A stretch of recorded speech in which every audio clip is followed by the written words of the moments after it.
Hello guys, welcome to our YouTube channel Target YouTube में स्वागत है मित्रों जो आज का वीडियो आप लोगों के सामने दिख रहा है साथियों, वेरी वेरी मोस्ट इंपॉर्टेंट है। जो विद्यार्थी हमारे आरपीएफ कांस्टेबल एंड एसआई की तैयारी करें साथियों, उनके लिए ये एक जानकारी एक बात ही बता दी है कि जो प्रीवियस पेपर जो पूछा जाता है, किस प्रकार से क्वेश्चन आप लोग के एग्जाम में बनते साथियों, उसकी चर्चा करने वाले साथियों। वेरी वेरी मोस्ट इंपॉर्टेंट प्रश्न, जितने प्रश्न बताऊँगा सभी प्रश्न पूछे गए आप लोग के एग्जाम में है, आरपीएफ कांस्टेबल के एग्जाम में। ठीक मित्रों, तो ध्यानपूर्वक से प्रश्नों को देखना है और उत्तर कमेंट बॉक्स में देना है, क्योंकि सभी का उत्तर हम बताएंगे। और जो विद्यार्थियों को उत्तर इसका पता है वो कमेंट बॉक्स में जरूर बताइए। ठीक है मित्रों, और ध्यानपूर्वक से जितना हो सके उतना प्रश्नों को हम लोग आज हल करेंगे। ठीक है, और वीडियो आप लोग के लिए बहुत ही महत्वपूर्ण होगा। ठीक है, अब हम स्टार्ट करते हैं। देख सकते हैं कि पहला प्रश्न आप लोग के लिए क्या है। ठीक है, पहला प्रश्न क्या है मित्रों, पहला प्रश्न को पढ़ते हैं। पहला प्रश्न हमारा देख सकते हैं क्या है, हमारा सामान्य ज्ञान का। यदि आपके मौलिक अधिकारों को राज्य ने हनन किया है तो ऐसा कौन सा मूल अधिकार है जिसके खिलाफ नागरिक अदालत में अपील कर सकते हैं। तो देख सकते हैं समानता का अधिकार है, संवैधानिक उपचारों का अधिकार है, अभिव्यक्ति की स्वतंत्रता का अधिकार है और शोषण से सुरक्षा का अधिकार है। तो देख सकते हैं जो इसमें दूसरा जो आप लोग का राइट आंसर हो जाएगा, संवैधानिक उपचारों का अधिकार आप लोग का राइट आंसर हो जाएगा। ठीक है मित्रों, सभी को समझ में आ गया बहुत अच्छे से। एक प्रश्न आप लोग बहुत अच्छे से कर लिए। ठीक है, ऐसे सेम प्रश्न पूछे जाते हैं, ज़्यादा हार्ड लेवल नहीं पूछे जाता, क्योंकि पता है आप लोग को 10 के नीचे ही उसका जो एलिजिबिलिटी होती है साथियों, 10 के अंदर ही पूछता है प्रश्नों को। ठीक है, वो कोई भी हो, चाहे जीके जीएस का हो, चाहे रीजनिंग का हो, चाहे मैथ का हो प्रश्नों का, तो वो उसके नीचे ही पूछेगा। ठीक है, ज़्यादा हार्ड क्वेश्चन नहीं पूछे जाते हैं आरपीएफ कांस्टेबल में साथियों। एक बात ध्यान में रखना कि आप लोग को तैयारी उतना ही करना चाहिए।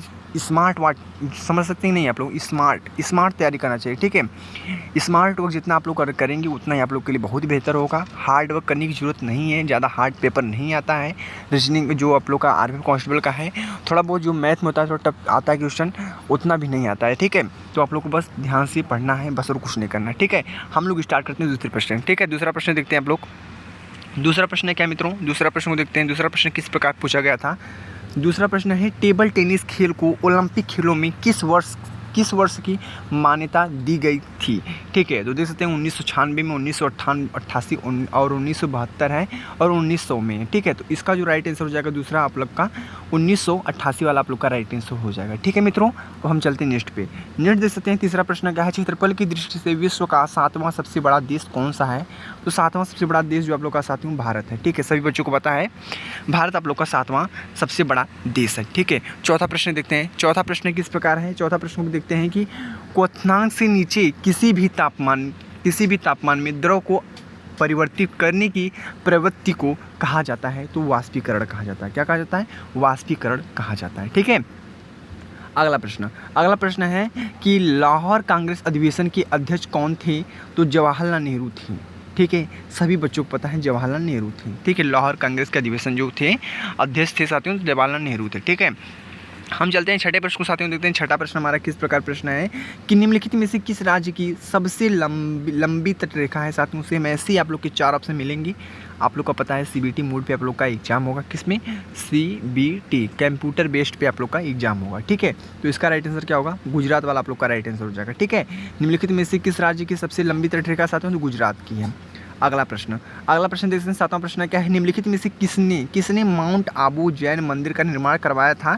तो विमल शाह ने करवाया था। ठीक है, विमल शाह आप लोग का राइट आंसर हो जाएगा साथियों। हम चलते हैं नेक्स्ट पे, यानी 8वें प्रश्न को साथियों देखते हैं। 8वां प्रश्न क्या हमारा, भारत के राष्ट्रपति के लिए न्यूनतम आयु योग्यता है जो साथियों आप लोग का 35 वर्ष होता है। ठीक है, इस सभी बच्चों को पता होना चाहिए कि 35 होता है जो राष्ट्रपति होते हैं आप लोग के लिए। ठीक है, राष्ट्रपति जो न्यूनतम आयु जो योग्यता उनकी होती है, जब आप लोग फार्म वार्म भरते हैं, जो उनका योग्य होते हैं, बनने के लायक होते हैं, राष्ट्रपति बनने लायक होते हैं, उनका जो होता है 35 होता है। ठीक है, आयु उनकी 35 होती है। ठीक है, क्लियर है। अब हम चलते हैं अगले प्रश्न को देखते हैं साथियों। 9वें प्रश्न साथियों पढ़ते हैं। 9वां प्रश्न किस प्रकार आप लोगों का किस प्रकार पूछा गया साथियों। ज़्यादा हार्ड प्रश्न नहीं पूछ जाते, सभी बच्चों को पता है। ठीक है, ज़्यादा हार्ड प्रश्न नहीं पूछ जाते। 9वां प्रश्न पढ़ते हैं कि इनमें से कौन सा संगठन सरकार द्वारा घोषित न्यूनतम समर्थन मूल्य एमएसपी पर किसानों से खाद्यान्न खरीदता है। तो भारतीय खाद्य निगम। ठीक है, 10वां प्रश्न क्या है, भारत की संसद में शामिल है। तो भारत की संसद में शामिल क्या है, लोकसभा, भारत की राज्यसभा और राष्ट्रपति शामिल होता है। ठीक है, अब चलते हैं 11 प्रश्न को देखते हैं। 11 प्रश्न हमारा किस प्रकार है, 11 प्रश्न को भी देखते हैं कि भारत में दिल्ली उच्च न्यायालय की स्थापना कब की गई थी साथियों। वेरी वेरी मोस्ट इंपॉर्टेंट है साथियों। प्रश्न क्या है, आप लोग को पता है रेलवे में एक very very most important topic आप लोग को याद रखना है, नोट में आप लोग लिख लेना। आप लोग पेन कापी से, ठीक है, क्योंकि जो प्रश्न रेलवे में पूछा जाता है साथियों, ठीक है, वही प्रीवियस पेपर को उठाकर जो पूछ देता है, ठीक है। प्रीवियस पेपर को पढ़ना आप लोग के लिए बहुत ही इंपॉर्टेंट है, वही प्रश्न उठाकर उसी को पलट उलट कर बोलता है, ठीक है। प्रश्न वैसा होता है साथियों, जैसे ये प्रश्न 2 बार पूछा गया था, भारत में दिल्ली उच्च न्यायालय की स्थापना कब की गई थी साथियों, तो 1966 में की गई थी, ठीक है।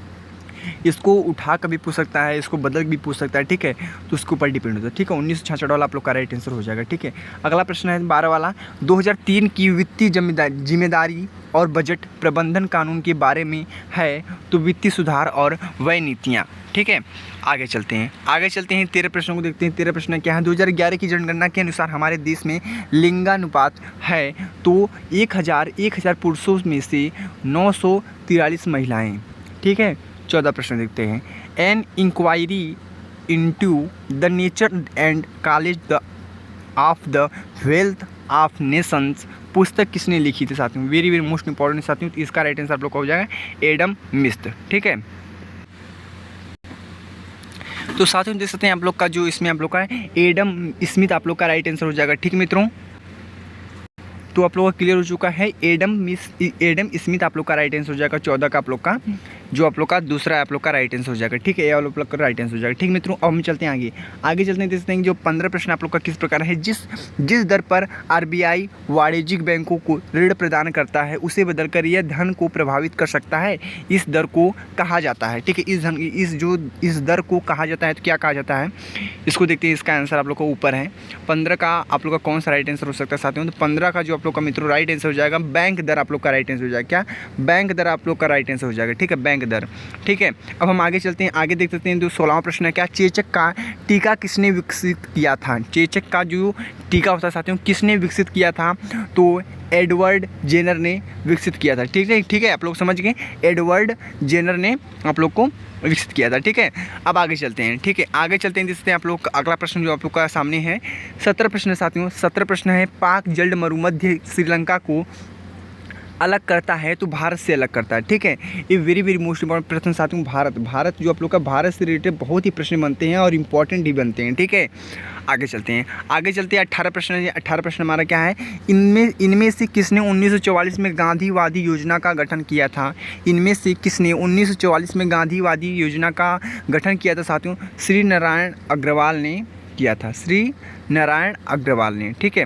अब आगे चलते हैं, अगला जो प्रश्न आप लोग का 19 प्रश्न साथियों, 19 प्रश्न भी पढ़ते हैं। 19 प्रश्न क्या हमारा किस प्रकार है कि 2011 की जनगणना के अनुसार भारत की साक्षरता दर जो आप लोग का है 74%, ठीक है, 74% आप लोग का राइट आंसर हो जाएगा, ठीक है।